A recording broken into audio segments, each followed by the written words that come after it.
The following program is sponsored by Community Psychiatric Centers and is produced for educational purposes only.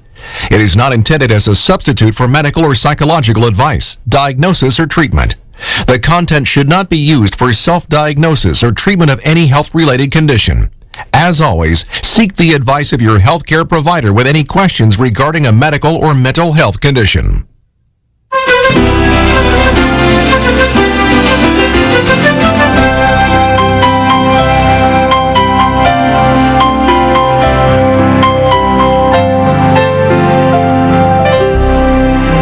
Welcome to Community Psychiatric Centers Presents. Tonight, a look at children and lying. We'd be lying if we said children didn't do it because they do. But how many children lie? Why do they lie? And when is it time to get professional help? To answer those questions and many of your email questions, let's meet our experts. Dr. John Carasso is Clinical Director of Community Psychiatric Centers. He's a clinical licensed child psychologist and a certified school psychologist.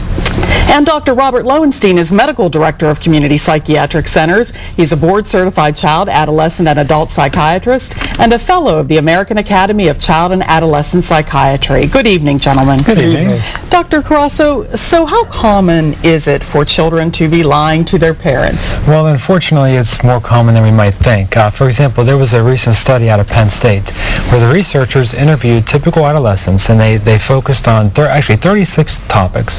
Of those 36 topics, they found that the teenagers were not uncommonly lying about 12 of them. Included things like what the kids spent their allowance on, whether they had started dating or not, what clothes that they were wearing outside of the home, movies that they went to see, and who they were going with. Whether they were using drugs or alcohol, friends that they were hanging out with, how they may have spent the afternoon while their parents were at work, and whether or not there was a chaperone at the party that they were attending. Also, whether or not they had even ridden in vehicles with a friend who was under the influence. So a wide range of topics that kids tend to be somewhat misleading about at times. So, Dr. Lowenstein, is it anything new? Why are kids lying about so much? Well, children tend to lie, especially older children tend to lie to avoid responsibility for their behaviors, to maintain privacy from their parents, to avoid punishment for doing things that they're not supposed to do, and basically to be more independent from their parents sometimes in order to keep a private and secret life for themselves. Lying is very commonplace in younger children as well, and we think that in children under the age of 5 or 6, it's not a significant problem because at that age the child has trouble in their ability to know the difference between fantasy and reality, and in some cases the lying is a fun game for them and is not pathological. Dr. Carasso, when does the lying start, and do kids grow out of this? Is this kind of like a rite of passage? Or? Yeah. One way to put it. Well, okay, to answer the question, starts very young, and whether or not they grow out of it depends on any number of factors, which we'll be talking about.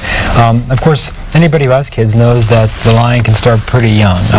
Children as young as 2 or 3 years of age, almost as when they start talking, start telling mistruths. In fact, when a child, the smarter the child is, the younger it tends to start.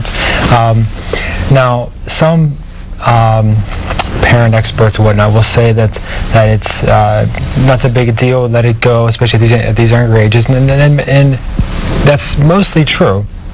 Keeping in mind, though, that for certain age ranges, kids don't actually grow out of it, they may grow into it. For example, a typical 4-year-old will lie about once every 2 hours. A typical 6-year-old will lie about once every 1.5 hours. So within those age ranges, the child is actually becoming more common.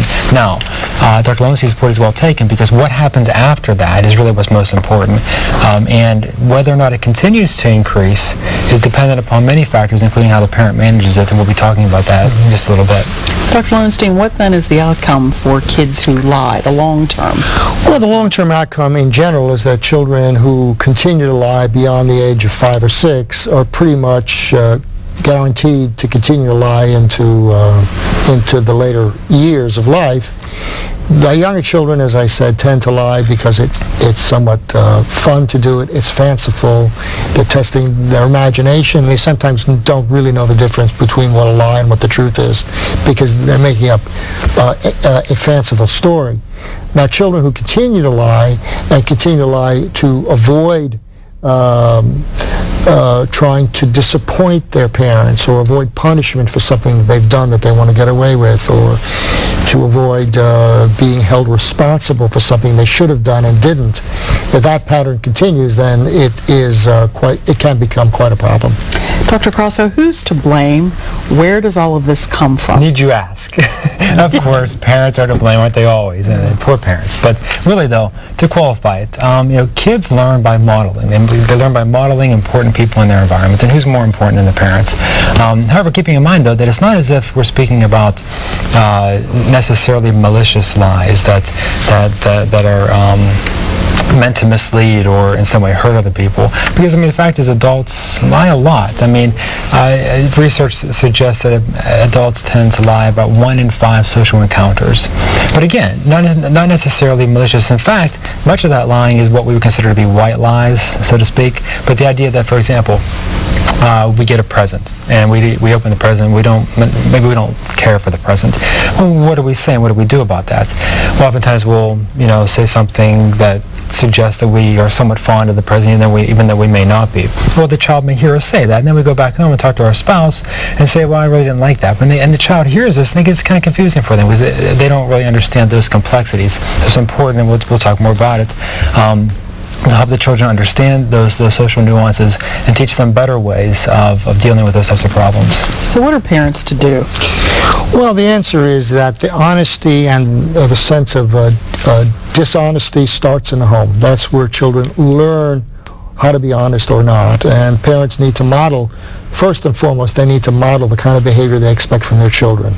So parents, first and foremost, have to model being honest and not telling lies, except for maybe small white lies, where it's socially appropriate to do that so as not to hurt someone else's feelings.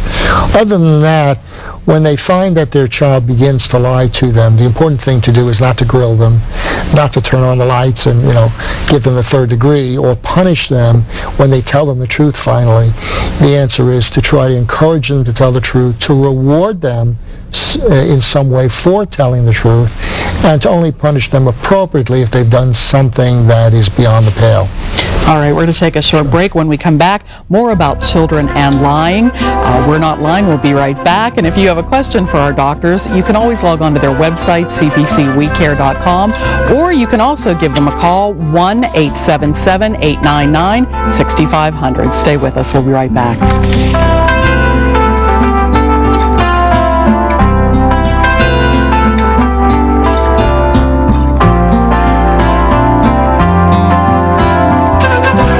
As a parent, you want your child to reach his or her full potential. For children with autism, early detection and treatment can make a world of difference in your child's life. At Community Psychiatric Centers, our autism unit is led by 2 highly trained and experienced mental health professionals, Dr. Robert Lowenstein and Dr. John Carasso. Their expertise in the field of autism spectrum disorders means you and your child will get individualized help you need every step of the way. Community Psychiatric Centers, connecting you, your community, your world, one family at a time. Hello, I'm Darieth Chisholm, and I'm proud to introduce you to our new champion in action, Youth Places. With its Together as One program, Youth Places engages at-risk teens in service projects within their neighborhoods.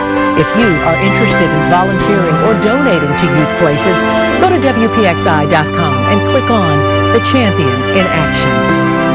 WPXI TV and Citizens Bank congratulate our champion in action, Youth Places.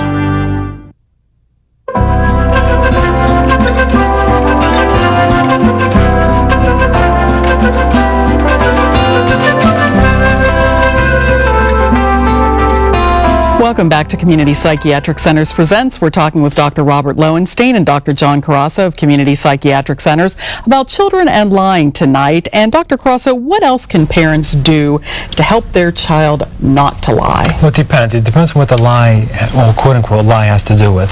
Dr. Lowenstein mentioned at the outset that with younger children, they're far more prone to tell fanciful stories and use their imagination. And parents can play along with that and even have fun with it in many respects. But the important point would be to emphasize to the child this is pretend as opposed to reality, and typically kids respond well to that, and that's not much of an issue. When should a parent really be concerned?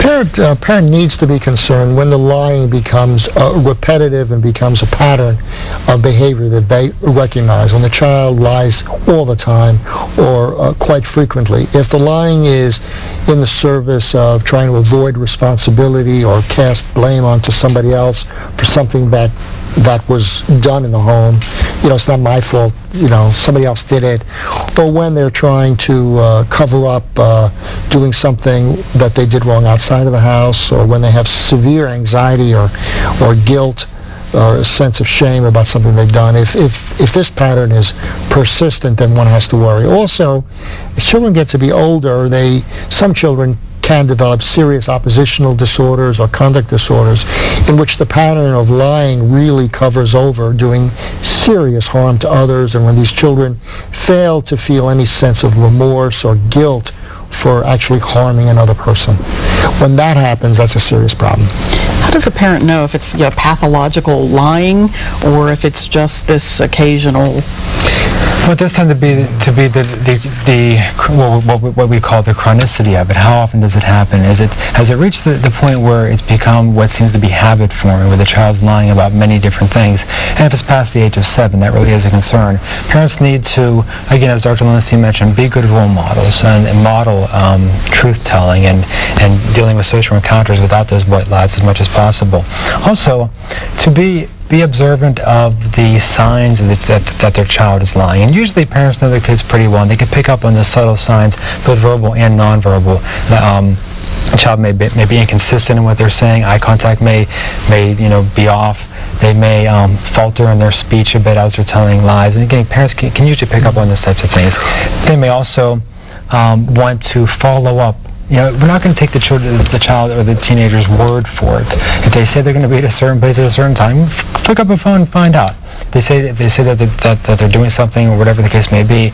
Again, follow up on it and don't just take the child's word for it. Also, it's important to apply consistent consequences for the lying.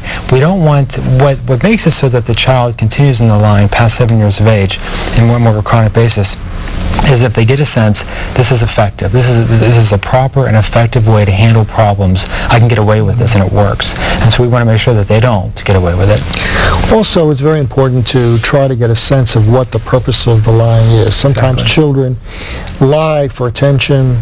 They come up with fanciful stories about what happened in school or what happened with a friend, and it's obviously not true. For attention not only from their parents, but from their friends in order to build themselves up with their friends. Sometimes children begin to lie so much that they have trouble being able to know what's real from what's not real. And when that happens, that's really concerning to a parent. You also have to be very concerned, again, with a child who lies in order to cover up something really bad that they've done to somebody else. How do you press upon a child or a teenager, what the consequences in their life can be if they continue this pattern, if they lie? Again, the parents have to be the role models for their children. They have to openly discuss their values about telling the truth and being a good person in life and conveying to their child that there are certain expectations that they have for their child in this regard. And show them the consequences, that whatever it is that they were lying about to try to avoid, whatever hardship or punishment they were trying to avoid, that they don't avoid it. And maybe even, again, within reason and fairness and appropriateness, but maybe even a bit harsher because they did tell the mistruth in the first place, that they actually things would have gone smoother had they just come up front in the first place place, which, by the way, is usually the way it is in life. If you just up front initially, typically things maybe go a little bit smoother than they would otherwise. All right, let's take an email question. This is from one of the viewers. My child often lies about his bad behavior. He'll say his brother did something when he was the one who did. It drives me crazy, and I'm not sure what else to do about it. I usually yell at him and put him in timeout. What else can I do? Well, okay. I mean, for starters, it's admirable that she's attempting to set limits and teach, which is great stuff, as opposed to letting it go and looking the other way. There's a few things to consider. One would be is that we want the consequence to be logical. We want it to fit the crime, so to speak. So it's always good to try to figure out, what was the person lying about, what were they trying to avoid, how the consequence fit in that respect. Going to timeout could be a good consequence, but may not fit exactly what they were trying to avoid in the first place. And also, sometimes there is a family dynamic in play where there may be one brother or sister who's the good child, another one that considers himself the bad child, poor self-esteem. They may tend to pass blame on to their sibling in order to avoid punishment and to avoid blame. When this happens, the parent needs to recognize this dynamic is in place in the home and try to discuss openly with the child that they're loved and appreciated for what they are, and that they can make some mistakes and not expect really dire consequences or loss of love or the withdrawal of affection. If you can get that across to a child, then they'll stop lying. All right, we're going to take a short break. When we come back, we'll look at some of your questions and some research in the news right after this. You're watching Community Psychiatric Centers Presents on PCNC.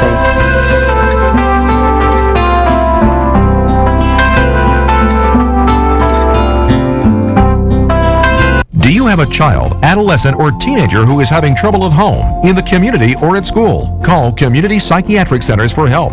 I work as a licensed psychologist and certified school psychologist. My partner, Dr. Lowenstein, he's a board-certified child psychiatrist. Together, along with our professional staff at CPC, we are prepared to meet any family mental health need when they need it most. When a child is in crisis, when a child is suffering, when a child is in pain, a family is in pain and a family suffers. And our goal is to relieve that pain and find the child where they are and help the family to heal. And that's the basis of our program, is to help families to heal. For a free phone consultation, call Community Psychiatric Centers today at 1-877-899-6500 and watch Community Psychiatric Centers Presents Wednesdays at 7:30 on PCNC. Community Psychiatric Centers, connecting you, your community, your world, one family at a time.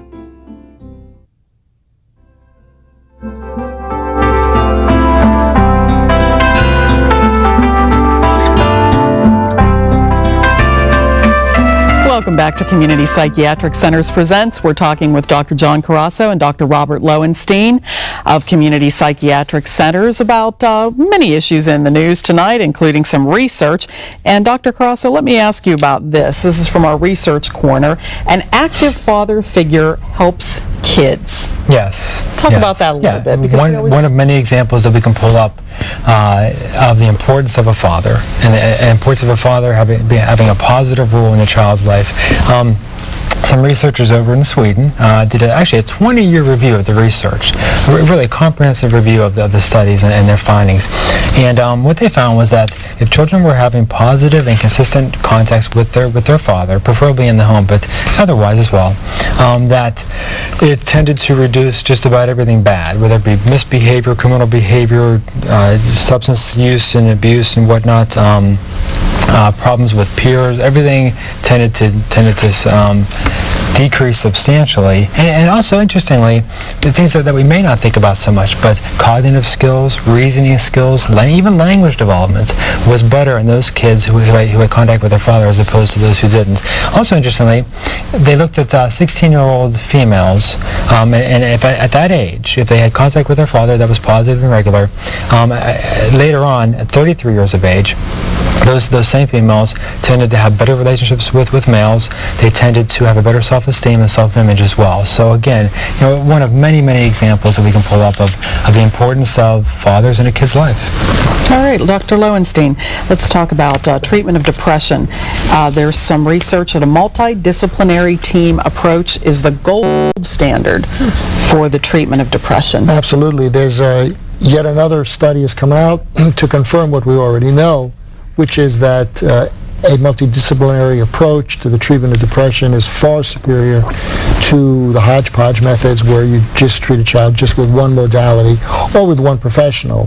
It's more cost effective and and also more effective in general in terms of the outcome of the depression in a child when the child is treated by a team of professionals and non-professionals who impact positively on the child's life, including a therapist, social worker, psychiatrist, teachers, parents, etc.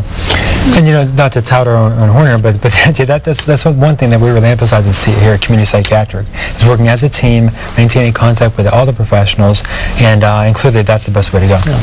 All right, Dr. Carasso, here's one that I have heard many times. Is there something new on this? Don't take a hot bath or use a hot tub during pregnancy.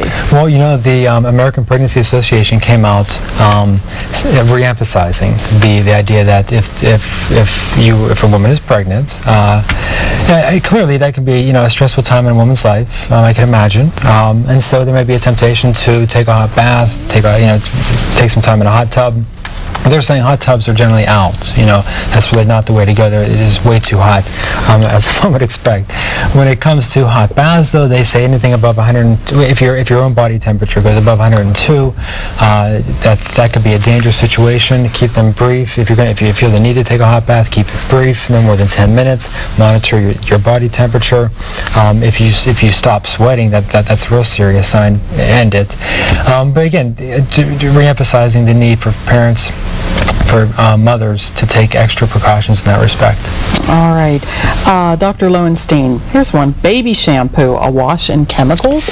We always think of that as being so gentle and kind to the baby's head. Exactly, but there is some new research that has just emerged that shows that the use of the baby lotions, baby powders, shampoos may be harmful to children in some way. They contain some man-made chemicals called phthalates, which are often used in the processing of plastics to make them softer, and which may have some toxic effect on children's lives. This is unproven, obviously needs more study, but again, it's a warning sign and something to be watched for the future. Not that parents didn't have enough to worry about. One more thing. However, again, though, the research is mixed, and most of the powers that be suggest that it's not a significant problem. Parents shouldn't be worried about it.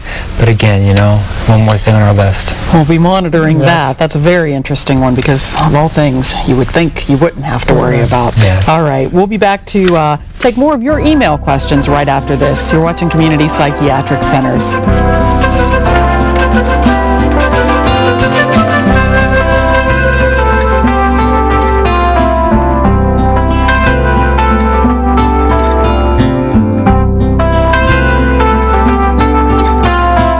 As a parent, you want what's best for your child. And that can mean asking for help if your child has problems at home, in the community, or at school. At Community Psychiatric Centers, our highly trained professional staff offers mental health diagnosis, treatment, and therapy to your child in their natural environment, at home, at school, in the community, or at one of our 11 southwestern Pennsylvania locations. One phone call can change a life. Community Psychiatric Centers, connecting you, your community, your world, one family at a time. Your severe weather T11 forecast has changed. Digital Doppler 11 radar and Storm Tracker 11, now in high definition, show you approaching storms up close. Revolutionary technology that detects severe weather first and tracks it farther, so you know exactly what to expect where you live. Watch Chief Meteorologist Michael Point on Channel 11 News at 5 and see the change. News coverage you can count on.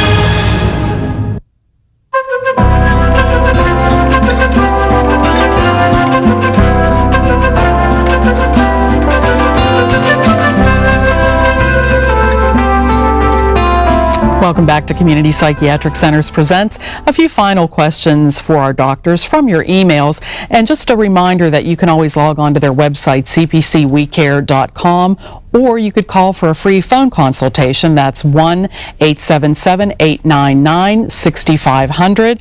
And here's an email question for you. My child is having lots of behavior problems at school. The teachers are trying different things, but they do not seem to be working. What else can this parent do? Feel free. Well, the first thing to do is to try to talk with the school teachers and school staff to find out exactly what the problems are with the child, how they're behaving, what the school has tried to do in order to correct the behaviors, and then call for a conference with the professionals at school to have a discussion about what their child is doing wrong and what's been tried. After that, then they can seek other professional help as needed. And when that may include, for example, consultation with us. We want to roll out a learning disability. We want to roll out some other attention issues that may be going on, a family dynamic that may be causing distress that's carried over into the classroom. So if it's an ongoing thing that's not responding to these types of strategies, then we need something more intensive, such as a professional consultation. All right, here's another email question. What is the difference between counseling in an office and wraparound services? And I know we've talked a good bit about wraparound services. Well, we do wraparound services, which means we go into the homes or school settings and provide therapists in the homes or school settings to help the children and adolescents work with their children better. It is different from outpatient therapy or counseling in an office setting, which is exclusively provided in an office setting. The difference, obviously, is that wraparound services in the home and school really see the child in action where they live or where they study, and it's much more effective. And so this child in the first question could possibly benefit from wraparound services, and that's one of the things that would be considered possibly if the child was really having a rough time. All right, here's another email question. My 12-year-old child is prescribed an antidepressant. How long should I expect her to have to take it? Well, the answer to that is really whether or not the medication is helping. If a child is depressed or has anxiety or has obsessive-compulsive symptoms, which are very often the reason that an antidepressant is prescribed, and the antidepressant is working, and it usually takes anywhere from 2 to 3 to 5 to 6 weeks for it to really become effective. If after that time the child has seemed to profit from the medication, then the rule of thumb is the child really needs to be on the medication for at least 6 to 12 months following that before there's a consideration that the medication should be reduced or terminated. How important is it for it to be monitored by a physician? Because a psychologist, psychiatrist, whoever is responsible for the medication, because you hear so often that kids take themselves off, or a parent takes a child off medication that they've been prescribed, doesn't even cut down on the dosage, just cold turkey gone. Well, it's very important to do that because of two reasons. One, there can be severe side effects caused by the use of medications which the physician or psychiatrist needs to monitor. The emergence of suicidal feelings or anxiety or aggression can be present. Or when you taper the medication too quickly off, there can be lots of side effects and risks associated with that, including the resumption of feelings of depression and suicidality, as well as some of the physical side effects that can accompany the termination of these medications too quickly. And to take it one step further, the importance of having a child psychiatrist, such as Dr. Lowenstein, overseeing the medication. Physicians do a great job, but that's not their specialty. And so having somebody that's their specialty providing the oversight is much more reassuring. And we always talk about the fact that you're a psychologist, you're a psychiatrist, so you have both of that, that input into these cases. And that makes our program quite unique. Indeed. All right. Thanks so much for being with us. Again, we want to stress that if we didn't get to all of your questions, you can always call the doctor's offices, the centers, 1-877-899-6500, or you can log on to the website, cpcwecare.com. Thanks so much for being with us. We'll see you again next week on Community Psychiatric Centers Presents. Good night.